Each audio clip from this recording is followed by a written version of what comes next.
আচ্ছা, আমাদের পাঠটা হচ্ছে রবার্ট ব্রাউনের লেখা মাই লাস্ট ডাচেস। এটা কে লিখেছে? Robert Browning. My last duchess কে লিখেছেন? Robert Browning. এটা ক্লাস 11-এর প্রথম পদ্য। এই পদ্যটা আমাকে জিজ্ঞাসা করছে, স্যার ড্রামাটিক মনোলগ কী জিনিস? হ্যাঁ, ড্রামাটিক মনোলগ কী জিনিস আমাকে সেটা অ্যান্সার দিতে হবে। কিন্তু আগে জানো না এই রবার্ট ব্রাউনিং কী? আচ্ছা, তোমার কোশ্চেন আগে অ্যান্সার আমি দিই। আরে কবিতা লেখার কৌশল, এই কৌশলতে কবিতার এমন ফর্ম লিখবে যেন একজন ব্যক্তি তার নিজের চিন্তাটা উচ্চস্বরে বলবে কারোর উপস্থিতিতে, কিন্তু যিনি উপস্থিত থাকবেন তিনি থাকবেন নীরব, সাইলেন্ট। তাই লিখে নাও, খাতা পেন ইউজ করো। Dramatic monologue is a poem. প্রথমে কোশ্চেন লেখো, হোয়াট ইজ ড্রামাটিক মনোলগ। প্রশ্ন লিখলে হোয়াট ইজ ড্রামাটিক মনোলগ। প্রথমে কোশ্চেন লিখলে হোয়াট ইজ ড্রামাটিক মনোলগ। কী হয় ড্রামাটিক মনোলগ? তুমি কোথায় গেলে? Dramatic monologue is a poem. লেখো, অ্যান্সার লেখো, dramatic monologue is a poem in which the speaker, S-P-E-A-K-E-R, in which the speaker speaks out his thought loudly in the presence of a silent listener, S-I-L-E-N-T, silent listener. দেখো, তাহলে dramatic monologue is a poem in which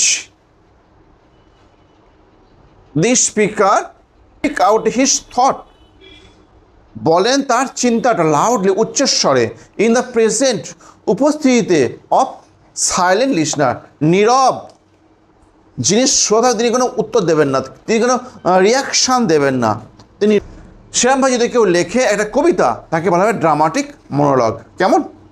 clear হয়েছে না হয়নি? এই লেখা স্টাইলটা follow করেছেন কে? আমাদের রবার্ট ব্রাউনিং, যিনি একজন ভিক্টোরিয়ান যুগের কবি।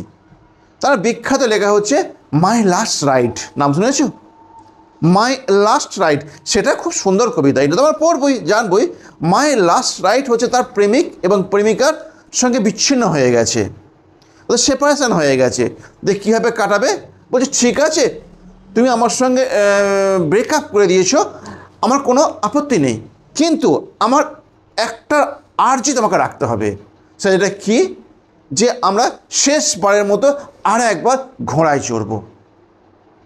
এই শেষবারের মতো ঘোড়ায় আরোহণ করেছেন কবি, প্রেমিক এবং তার প্রেমিকা। তারপর যে মহা আনন্দটি লাভ করেছে সেইটার বিবরণী দিয়েছে মাই লাস্ট রাইড। ওখানে তিনি তুচ্ছ করেছেন, বলছে একটা শিল্পী যে সারা জীবন ধরে তার শিল্প সত্তার জন্য জীবনযাপন সব কিছু ওখানে নিবেশ করেন, কিন্তু সে সারা জীবন ধরে একটা স্ট্যাচু বানিয়ে গেল, একটা মূর্তি বানিয়ে গেল। কী হবে সে মূর্তি বানিয়ে? যখন রাস্তাতে মানুষ যাবে, সে যদি একটা কোনো মহিলা, একটা জীবন্ত মেয়ে যদি পার হয় রাস্তা দিয়ে, তার দিকে তাকাবে, তার শিল্পীর দিকে তাকাবে না, তো কী হবে? একটা কবি সারা জীবন তার কবি প্রতিভার জন্য তিনি কবিতা লিখে গেলেন, কিন্তু কি হবে? সে সারা জীবন সে তো একটা কোণে ঘরেই বাস করে। তারপর কবি প্রেমিক নিজেকে সান্ত্বনা দিচ্ছে, বলছে কী হয়েছে? আমার ব্রেকআপ হয়েছে, তো আমার তো লাস্ট রাইডটা আছে, আমি লাস্ট রাইডের এনজয়মেন্ট আমার কাছে আছে, তাহলে আমি তার থেকে সেরা। এরকম আরও আরও আরও অনেক বিবরণ দিয়েছে, দেন তাকে সুপ্রিম করে তুলেছে, বুঝলে? সে হয়ে গেছে তোমার রবার্ট ব্রাউনের লেখা মাই লাস্ট রাইড টুগেদার। কেমন? আবার তুমি পাবে পোর্ফিয়াস লাভার, বুঝতে পারলে? ওনার বিখ্যাত লেখা। আর পাবে দি রিং অ্যান্ড দি বুক।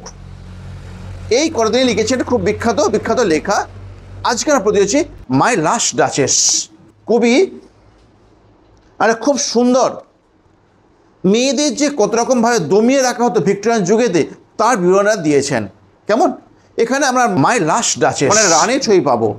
সেই রানীরা কেমন, তার শারীরিক পরিকাঠামো, তার মানসিক যে সৌন্দর্য ছিল, মানসিক বিবরণটা যে ছিল, মানসিক যে গুণাবলীগুলো ছিল, আমরা সেগুলোর কথা জানতে পারবো। রানী কেমন ছিলেন? সদায় কথা বলতেন। রানী কেমন ছিল? সবাইকে সম্মান প্রদান করতেন। রানী কেমন ছিল? সব মানুষকে সমান চোখে দেখতেন। কেমন? কিন্তু রাজা তার 900 বছর আভিজাত্য ভেঙে যাচ্ছে, তাকে দেখে একটা স্পেশাল কেয়ার দিচ্ছে না।